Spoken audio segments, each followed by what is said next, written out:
गुरुजी के बोल चैनल पे आपका स्वागत है। चैनल को लाइक करें, शेयर करें, सब्सक्राइब करें।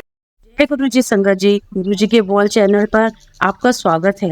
जय गुरु जी संगत जी, वीडियो को लाइक कीजिए, चैनल को सब्सक्राइब कीजिए और बेल आइकन को प्रेस कर दीजिए ताकि आपको लेटेस्ट वीडियो की जानकारी अच्छे से मिल सके। जय गुरु जी संगत जी, गुरु जी का अनंतम अनंतम शुक्राना। गुरु जी की श्री चरणों में कोटि कोटि प्रणाम।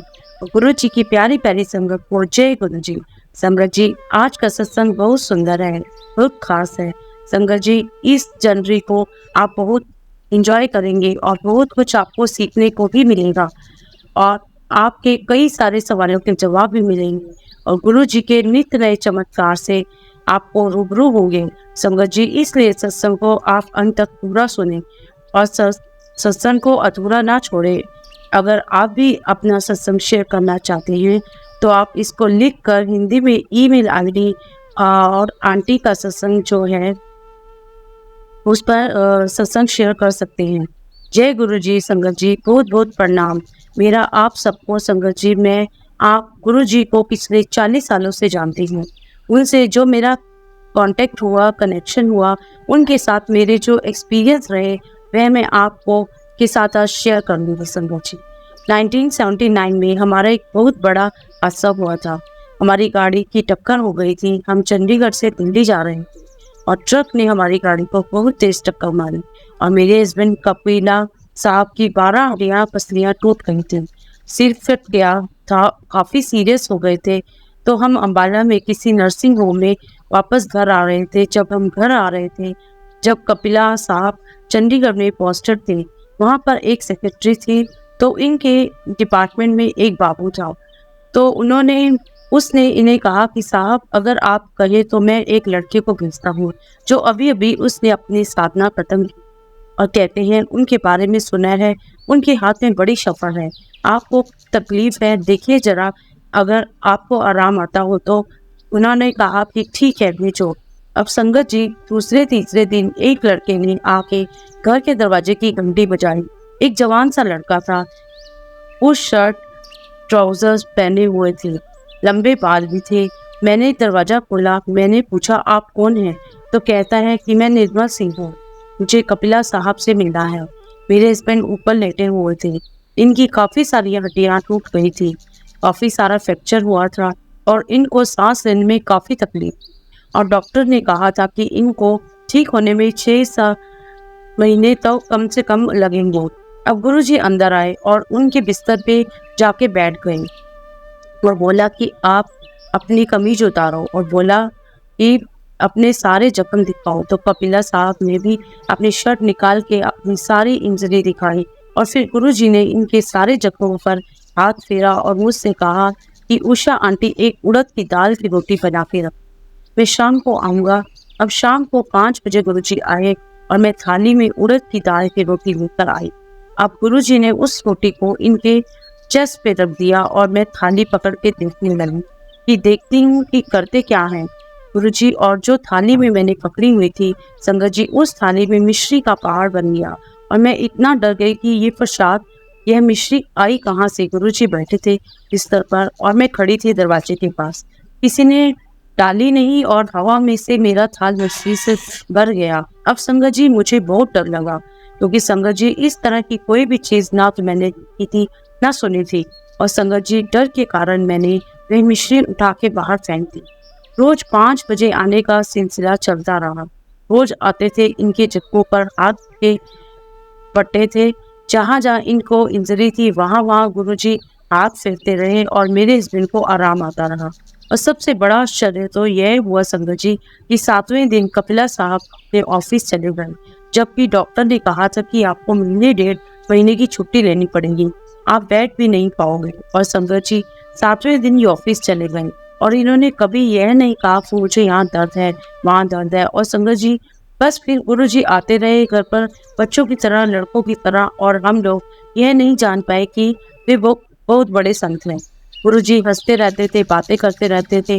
तो मैंने एक बार गुरुजी से कहा कि गुरुजी, हम लोग वेजिटेरियन हैं और आप हमारे घर पर चाय पानी कुछ भी नहीं लेते हो, तो ऐसा तो ठीक नहीं है। तो गुरुजी कहते हैं कि नहीं, मैं ठीक हूँ, वही कई बार भी नहीं लेता हूँ, लेकिन संगत जी मुझे बहुत बुरा लगा।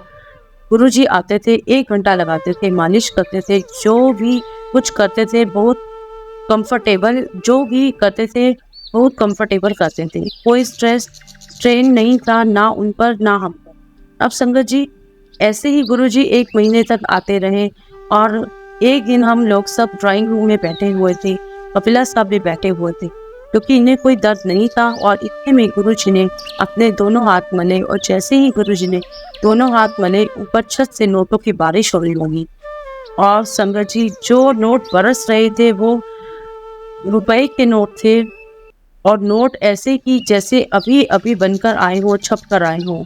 और संगत जी देखते ही देखते कमरा नोटों से भर गया, और मैं यह सब देख के इतना डर गई कि कमरे से भाग गई। अब संगत जी देखिए, ऐसा है कि मैं वेस्टर्न एजुकेशन की प्रोटेक्टिव हूँ और मैं कॉन्वेंट स्कूल में पढ़ी हुई हूँ, और मेरे नज़र में यह सिर्फ एक मैजिक शो था, और मैंने सिर्फ मैजिक शो के बारे में सुना था, और मेरे लिए ये एक मैजिक शो ही था, और मैंने ये सब कभी देखा नहीं था, इसलिए मैं देखकर डर के भाग गई। अब संगत जी गुरुजी ने मुझे कहा कि ये नोट उठा लो। मैंने कहा गुरुजी मुझे नहीं चाहिए।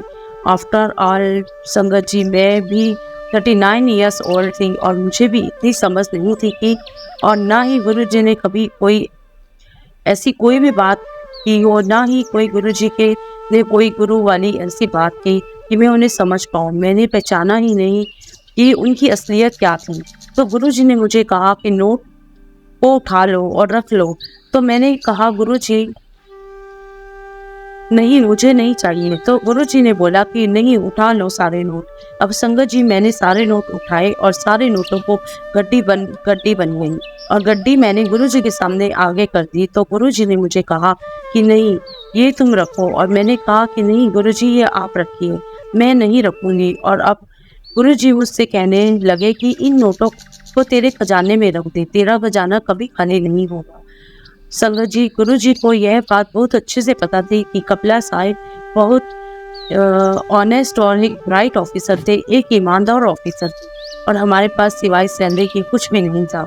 2 बच्चों को पालना और उनको बहुत अच्छे एजुकेशन देना, हम लोग बहुत मेहनत कर रहे थे पैसों के लिए। अब पता नहीं संगत जी, जब से नोट वाला वाकया 1979 में हुआ, तब से हमें कभी पैसों की कमी नहीं हुई। और सबसे बड़ी बात यह है कि हमारे पास कोई एक्स्ट्रा सोर्स भी नहीं था। अब संगत जी ये तो बहुत अजीब बात है।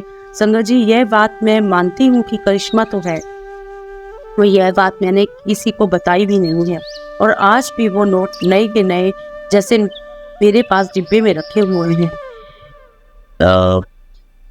के करेंसी के नोट थे और बहुत ज़्यादा नहीं थे, लेकिन जब इन्हें इकट्ठा किया तो एक गड्डी बन गई। गुरुजी ने मुझे कहा था कि मैंने वैसे के वैसे वो नोट अपनी बरकत वाली जगह पर अपने डिब्बे में रख दिए। एक दिन संगत जी गुरुजी मेरे लिए एक साड़ी ले आए और कहते हैं कि वो शंटी, ये तेरे लिए साड़ी है।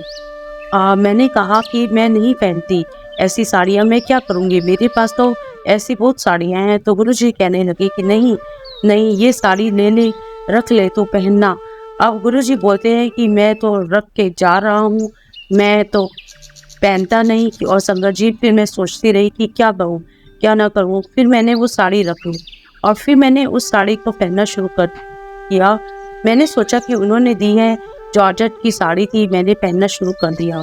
सोचा किसको दूँ, और संगत जी बस इस तरह से कुछ दिन बीतते चले गए, और 1 महीना हो गया गुरुजी चले गए और रास्ते, और हम लोग वहीं रहते रहे। हमने उनसे यह नहीं पूछा कि आप कहाँ कहाँ से आए हो, आपका नंबर क्या है, आपके पास फ़ोन है कि नहीं। हमने उनसे कुछ भी नहीं पूछा, टोटली इंस्टेंट। अब संगत जी हम आ गए थे दिल्ली, और साहब बन गए थे secretary to government of India. तो हमें आना पड़ा दिल्ली, और हम दिल्ली में शाहजहाँ रोड पर रहते थे। एक दिन संगत जी गुरुजी वहाँ पर आ गए, उन्हें पता नहीं था, पर वो पता करके आए। संगत जी पता तब लग जाता है जो ऑफिसर्स होते हैं। अब संगत जी गुरुजी आए, घर पर खड़े रहे, और मुझे लगा डर। संगत जी मैं अकेली थी और मेरा बेटा एग्ज़ाम की तैयारी कर रहा था। घर पे और संगत जी सोचिए, मैंने गुरुजी को यह तक नहीं कहा कि आप बैठ जाइए, तो गुरुजी कहने लगे कि सांप कहाँ है? तो मैंने कहा कि सांप तो दफ्तर में है। इस टाइम तो वहीं होते हैं। अब संगत जी वो भी खड़े हैं, मैं भी खड़ी रही और मैंने डर के मारे उन्हें बैठने के लिए भी नहीं कहा कि अभी कुछ और कर देंगे, कुछ और मैजिक शो दिखा देंगे तो मैं और डर जाऊंगी। मैं अकेली हूँ घर में, मैं क्या करूँगी? तो गुरुजी ने कहा ठीक है, फिर मैं भी चलता हूँ। संगत जी मैंने उन्हें कुर्सी तक नहीं दी बैठने के लिए। इतने में गुरुजी ने मुझे कहा कि आंटी एक काम करो, अपना हाथ आगे करो। संगत जी मैंने गुरुजी के सामने दोनों हाथ फैलाए और देखते ही देखते संगत जी मेरे दोनों हाथ कड़ा कड़ा प्रसाद से भर गए। और संगत जी वो कड़ा प्रसाद था इतना गर्म और उनमें से इतना घी निकल रहा था। मैंने कहा क्या करूं इसको? तो गुरुजी कहते हैं कि खा लें। संगत जी बेटा घर पर था तो मैंने कहा कि आधा तू खा ले, आधा मैं खा लेती हूँ। और संगत जी वो कड़ा प्रसाद इतना स्वाद, कहाँ बना होगा, कैसे बना होगा, हमें तो कुछ पता नहीं। गुरुजी ने वो खड़े खड़े दे दिया और फिर कहते हैं अच्छा मैं चलता हूँ, और गुरुजी चले गए। और मैंने फिर भी नहीं पूछा कि आप कहाँ रहते हो, आपका क्या कॉन्टेक्ट नंबर है, आपका क्या एड्रेस है, आप कैसे आए? गुरु संगत जी मुझे डर ही बड़ा लग रहा था। पता नहीं क्यों एक दिन संगत जी पंजाब के आईजी हमारे घर आए हुए थे और हमारा रिटायरमेंट हो चुका था और हम गुड़गांव में रहने आ गए थे। अब संगत जी वो हमारे घर आए और कहने लगे कि मेरे गुरुजी आपको बहुत याद करते हैं, और उन्होंने बताया कि मेरे गुरुजी कहते हैं कि कपिला साहब को ढूंढो, वो कहाँ हैं, और मैंने उनसे कहो कि वो मुझसे आके मिले। तो कपिला साहब ने कहा कि ठीक है, आपके गुरु हैं, हम जरूर जाके पहुँचूंगे। ये कब जाना है, कहाँ जाना है, एड्रेस ले लिया और हम एम्पायर स्टेट का, और बताया गया कि एम्पायर स्टेट में ही वो सत्संग करते हैं और वो गुरु जी वहाँ बुला रहे हैं। संगत जी अब हम एक दिन एम्पायर स्टेट चले गए आईजी साहब के साथ, और गुरु जी हम दोनों को देख करके हंसने लगे और हमको देख कर कहते हैं हैरान रह गए ना। और संगत जी उनकी शक्ल सूरत सब कुछ बदल गई थी, उनके बाल थे नहीं और उनका जो सारा ठाट बाट था वो बहुत फर्क था। अब संगत जी मैंने सोचा गुरु जी गद्दी पर इतना सुंदर चोला पहनकर बैठे हैं और उनके आसपास VVIP, prime ministers, governor, military officer, बहुत सारे लोग बैठे थे। और फिर मैंने सोचा कि शायद ये लोग अपनी गर्ज के पीछे भाग रहे हैं, वो माहौल ही कुछ अलग था। परंतु संगत जी हम जिन गुरु जी को जानते थे वे बहुत अलग थे, वो सिर्फ हमें ही पता था। और संगत जी हम भी वहाँ बैठे रहे और ऐसे आते रहे, और गुरु जी ने हमें कहा कि बस फोन आते रहो करो, लंगर पाया करो और रोज आओ। और संगत जी हम गुड़गांव से आया करते थे और रात में बहुत लेट हो जाया करते थे, कभी 1 बज गया जाया करती थी, कभी 2। वह संगत जी वह रास्ता बहुत सुनसान हुआ करता था और चारों तरफ जंगल ही जंगल था, और मुझे तो बहुत डर लगता था। हालांकि ऐसा कभी कोई इंसिडेंट हुआ नहीं रास्ते में, बस ऐसे 2-2 बजे घर आना जान जंगल में अंधेरे में, वहाँ लाइटें नहीं हुआ करती थी। बस ऐसे ही चलते चलते कुछ दिन बीतते रहे, हम जाते रहे। एक दिन संगत जी हम लोग वहाँ बैठे हुए थे गुरु जी के पास, और गुरु जी हमें कहते हैं कि चलो बैठो गड्डी में। तो उन्होंने कहा कि ठीक है, हम लोग अपनी कार में आते हैं गुरुजी। तो गुरुजी कहते हैं कि कपिला अंकल आप आगे बैठो, मैं आंटी के साथ पीछे बैठूंगा। संगत जी मुझसे गुरुजी का बहुत प्रेम था, पता नहीं भगवान की क्या कृपा थी, और वो मेरे साथ पीछे बैठे और हंसते खेलते हम लोग बड़े मंदिर पहुंच गए। बड़ा मंदिर पूरी तरह से बना नहीं था, वो मंदिर अंडर कंस्ट्रक्शन था, और वहां पर बाहर किसी ने खाट ला दी। गुरुजी उस पर बैठ गए और हम लोग जमीन पर बैठ गए। अब संगत जी बाहर हम मजे से बैठे हुए थे, 1.5 घंटा हुआ, ना वो बोले ना हम बोले। हम कुछ बोले और थोड़ी देर के बाद गुरुजी ने किसी को आवाज़ दी कि चाय लाओ, और पता नहीं कहाँ से चाय आ गई। अब संगत जी रात को 1-1.5 बजे हम लोग जंगल में बैठकर चाय पी रहे हैं, और उसके बाद 1-1.5 घंटा हो गया तो गुरुजी ने कहा कि चलो चलें। उसके बाद हम लोग एम्पायर स्टेट आ गए और वहाँ से हम अपने घर आ गए। अब वहाँ जाने में क्या सीक्रेट पिकेंट था, उसका क्या महत्व था, वह हमें नहीं पता था। हम जान पाए गुरुजी को समझाना बहुत मुश्किल था, उनकी कोई भी एक्शन, उनका कोई भी मूवमेंट बिल्कुल समझ में नहीं आता था। लेकिन मुझे इतना पता था कि गुरुजी की कृपा हम पर है, हमारे घर पर है। एक बार संगत जी संगत में 2 औरतें आई और गुरुजी ने उन्हें कहा कि उस आदमी से पूछो कि जिंदगी कैसे बितानी चाहिए। और गुरुजी ने हमारी तरफ, मेरे हस्बैंड कपिला साहब की तरफ इशारा करके बात बोली और दोनों औरतें भागी भागी आई कि अंकल जी, गुरुजी आपकी बड़ी तारीफ कर रहे थे। तो उन्होंने बताया कि गुरुजी कह रहे थे कि उस आदमी से सीखो कि जिंदगी कैसे बितानी चाहिए। बड़ा दबंग आदमी है, किसी से डरता नहीं है और बड़ा ईमानदार है, और सिवाय तनख्वाह के उसके पास कुछ भी नहीं है। यहाँ तक हम समझ गए थे कि संगत जी, गुरुजी जानते सब कुछ थे, उन्हें सब कुछ पता है।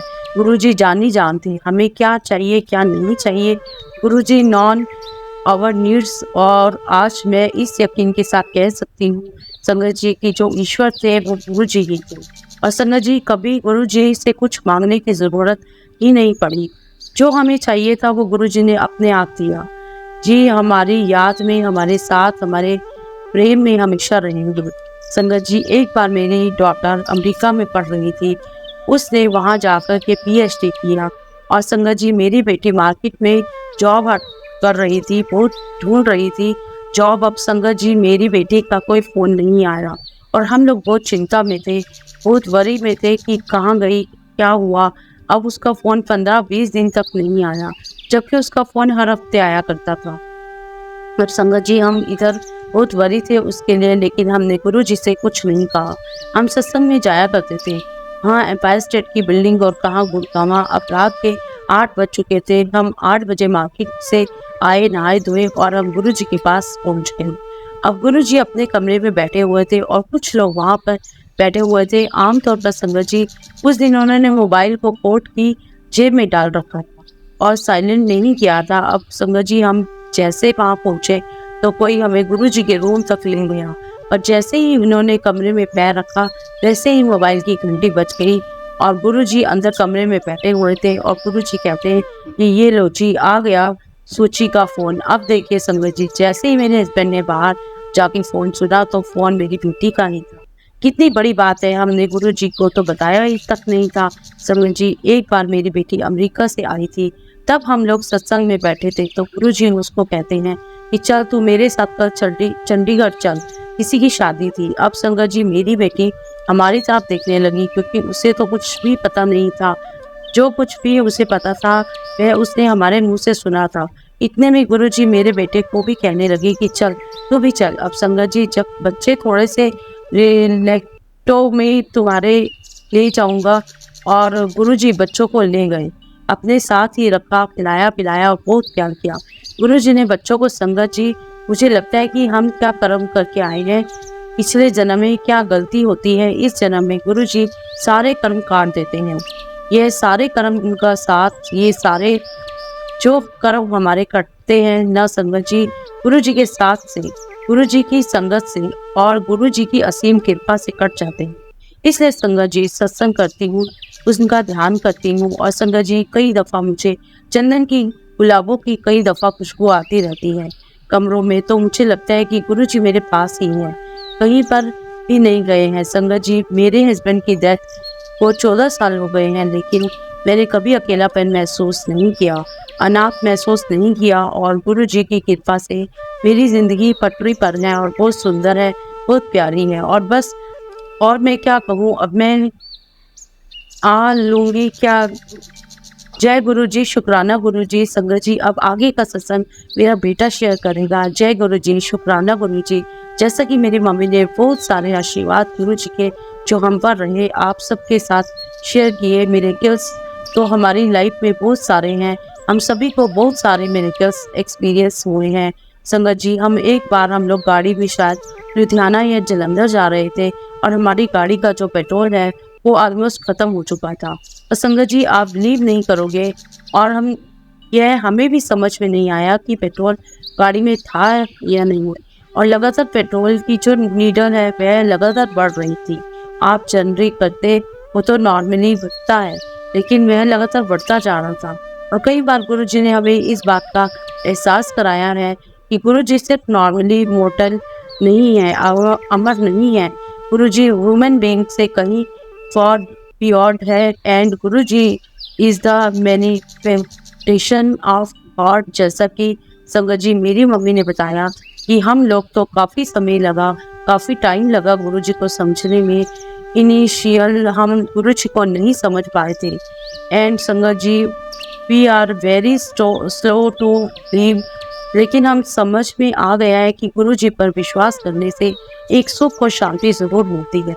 तो गुरु जी का साथ रहा है और अभी हम गुरु जी की ब्लेसिंग, जिनकी प्रेजेंस फील करते हैं। गुरु जी कहाँ करते थे कि मांगो मत मानो। गुरु जी की संगत हम लोग चुपचाप भजन कीर्तन सुना करते थे और उसी में हमें इतना आनंद आता था, इतनी शांति मिलती थी। एंड आई थिंक जैसे कि मम्मी जी ने कहा कि गुरु जी हमारे कर्म काटते थे। गुरु जी ने बहुत सारे लोगों के कर्म काटे हैं, बहुत सारे लोगों के दुख अपने ऊपर लिए हैं और इस बात का एविडेंस भी हमारे पास बहुत सारा है। लेकिन मैं महसूस करता हूँ किसी भी मिरेकल से कहीं कहीं हम पर हमारे गुरु जी हैं। यह तो संगत जी सिर्फ बताने के लिए था कि I am Shiv, I am divine, लेकिन उनके प्योर उनमें बहुत परम शक्ति थी और हमारे लिए तो गुरु जी परम शिव जी ब्लेसिंग्स फील करते हैं। जो भी गुरु जी में धारणा रखता है, उन पर बिलीव रखता है, गुरु जी उनको खुशहाली व सुख व चैन व आराम सब कुछ प्रोवाइड करते हैं। और बस संगत जी इसी के साथ मैं अपनी वाणी को विराम देता हूँ। जय गुरु जी, शुक्राना गुरु जी।